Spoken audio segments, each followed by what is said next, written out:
pris 8 lycéens, je les ai enfermés dans une maison complètement isolée du col de Vence, avec impossibilité d'en sortir, puisque c'est les parents qui les emmènent en voiture et qu'ils n'ont pas de voiture, de moyen de locomotion. Donc... Il y a environ 2 ans, je construisais une cabane qui était au bois de la Cygne. Et je construisais une cabane avec mes potes. Et tout à coup, il y a une dame qui est apparue et qu'on ne connaissait pas. Là, c'est là où on a construit la cabane. Il y a encore même des bouts de bois. Et ici, vers là-bas, c'est là où j'ai vu la dame incognito.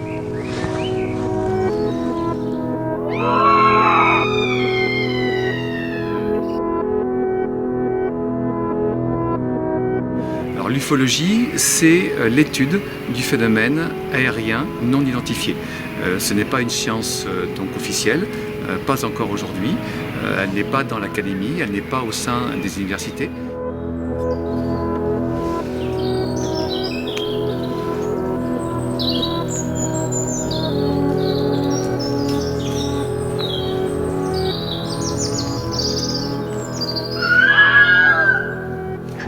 Alors quand on est auteur de thriller ou de romans d'horreur, on aime bien faire croire au lecteur, donc on est obligé d'y croire soi-même et bien se faire peur en inventant des histoires, en racontant des légendes urbaines, en jouant même à des jeux de Ouija, des séances de Ouija, etc.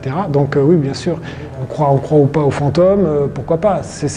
On voit aussi de temps en temps, quand on prend des photos dans les bois du col de Vence, effectivement, il y a des choses qui ressemblent à des espèces de silhouettes humaines. J'étais terrorisé, j'ai pas bougé.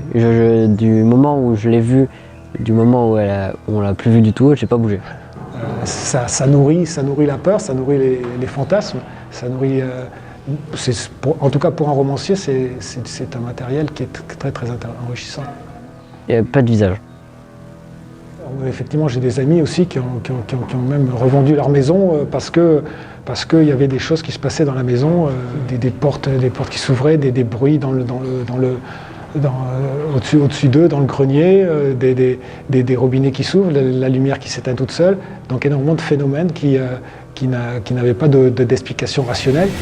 Alors depuis de très nombreuses décennies, ceux qui ont commencé à s'intéresser à ce sujet, ils disaient qu'ils voyaient aussi des phénomènes dits de proximité, comme on les appelle au sein du groupe des Invisibles du Col de Vence, à savoir des phénomènes que l'on pourrait mettre plutôt dans le domaine du paranormal, à savoir des jets de pierre, des ombres, des bruits, des choses qui se déplacent sans savoir ce que c'est. J'étais chez un pote. Et on avait fermé la porte de sa chambre à clé. On s'est réveillé vers 2-3 heures du mat. Et on a entendu toquer à la porte. On a dit ouais c'est la mère et tout. Il n'y avait personne. Et là on voit, enfin on voit rien mais on voit la porte qui s'ouvre. Sauf qu'on s'était rappelé que la porte était fermée à clé. Et du coup, tout de suite, on passe à la possibilité du fantôme, la possibilité des esprits, la possibilité de quelque chose qui dans notre monde réel, n'a pas encore d'explication rationnelle. Je pense que le paranormal, c'est des esprits ou des âmes tourmentées ou des gens qui sont morts d'une extrême violence et qui veulent essayer d'aller au paradis. Alors moi, j'ai toujours tendance à dire que dans la vie de tous les jours, moi j'y crois pas. Moi j'ai pas vécu personnellement une situation, une expérience qui me fasse croire aux fantômes ou aux extraterrestres. Après ça peut pas être que des esprits, hein, ça peut être autre chose. Ça peut être, je sais pas, d'autres types de présence. Je me suis aperçu que juste à côté de chez moi, il y avait un site qui était incroyable, le plateau des Idoles et le col de Vence, avec toute une mythologie, même toutes des légendes autour de ce col de Vence sur des phénomènes paranormaux. C'était un haut lieu justement d'anomalies récurrentes, comme ils disent, et donc avec des suppositions sur l'existence de visiteurs qui seraient donc des extraterrestres. On a vu des ovnis. Le groupe qui a commencé à travailler d'une façon absolument factuelle et très sérieuse se nomme les ICDV, les Invisibles du col de Vence. C'est un groupe qui comprend bon nombre de personnes aux activités pluridisciplinaires, techniques, technologiques, scientifiques. Et notre travail à nous, c'est de rapprocher, en fin de compte, ce qui se passe sur le terrain, l'ensemble des témoins, ce que nous vivons nous-mêmes en tant qu'Invisibles du col de Vence sur le terrain, avec les théories qui avancent au fur et à mesure pour pouvoir essayer de se rapprocher de plus en plus de la compréhension de ce phénomène. Alors il y a toute la partie scientifique, c'est-à-dire qu'effectivement il y a quand même énormément il y a des ouvrages qui ont été écrits sur le sujet au col de Vence, il y a des journalistes qui sont montés au col de Vence, il y a des gendarmes qui sont montés et qui ont fait des rapports et qui ont effectivement vu dans le ciel des choses qui n'étaient pas normales, des espèces d'objets triangulaires qui restaient 2 minutes dans le ciel et qui d'un coup disparaissaient. Eh bien il y a dans cet endroit ce qu'on appelle une activité point chaud. Un point chaud, dans notre jargon à nous, c'est un hotspot, à savoir c'est un endroit où il se passe plus de phénomènes qu'à la normale par rapport à d'autres endroits. On n'arrive pas non plus à expliquer le plateau des idoles. Qu'est-ce que c'est? Ce sont des immenses blocs de calcaire qui montent jusqu'à 5 mètres de haut et qui sont là en pleine garrigue. D'où viennent-ils? La plupart de ces blocs en plus ont des formes plus ou moins humaines ou animales. Donc là on se dit c'est quand même assez étrange. Donc tout est là dans le décor et dans les phénomènes visibles qui attestent effectivement qu'il se passe des choses.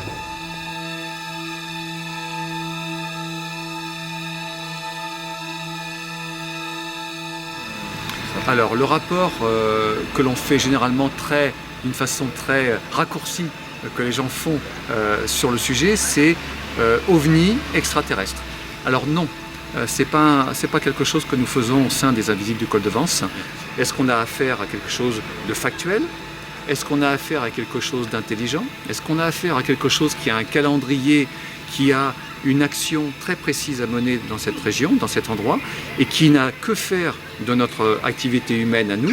Ou est-ce que c'est quelque chose d'autre? Donc après, effectivement, personne ne sait donner une explication vraiment claire là-dessus, mais ça peut en tout cas... OVNI, ça veut dire objet volant non identifié. À partir de là, effectivement, on peut se dire ah oui, en tout cas, ça reste un objet volant non identifié. Parce que le terme soucoupe volante est né d'une personne qui s'appelait Kenneth Arnold, qui avait vu lui-même des objets survolant une montagne pendant que lui pilotait son appareil. Et les journalistes, quand ils l'ont interrogé à l'issue de son observation extraordinaire, ont inventé le terme soucoupe volante.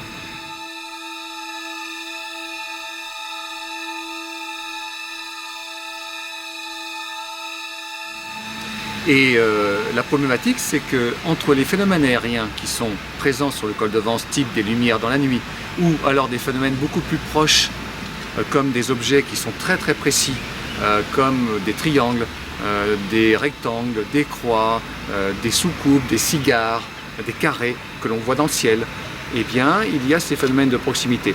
Et l'intérêt du groupe depuis une vingtaine d'années, c'est de comprendre ce qui se passe sur ce point chaud. On a la chance de l'avoir, nous, dans notre région, donc il est à côté de nous, donc on peut aller l'étudier assez régulièrement. Et c'est de comprendre qu'est-ce qui se passe, qu'est-ce qu'il y a à travers ce phénomène, tant de proximité que le phénomène aérien. Alors après, effectivement, ça dure sur des années. Quand c'est juste épisodique, on peut se dire, ouais, c'est une mascarade, c'est quelqu'un qui montre quelque chose, mais là c'est des phénomènes qui ont commencé dans les années 90 et qui continuent encore aujourd'hui.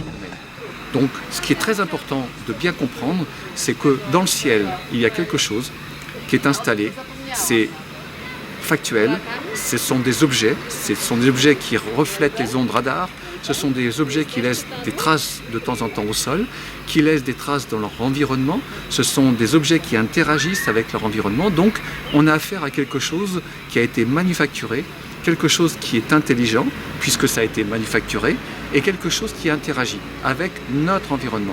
Donc à partir de là, ça nourrit effectivement des mythes et légendes. Et on a toujours tendance à en rajouter un petit peu, mais il n'y a pas de fumée sans feu. Donc quelque part, il se passe quelque chose. Pour l'instant, on n'a pas l'explication. Donc les ovnis, les extraterrestres, pourquoi pas.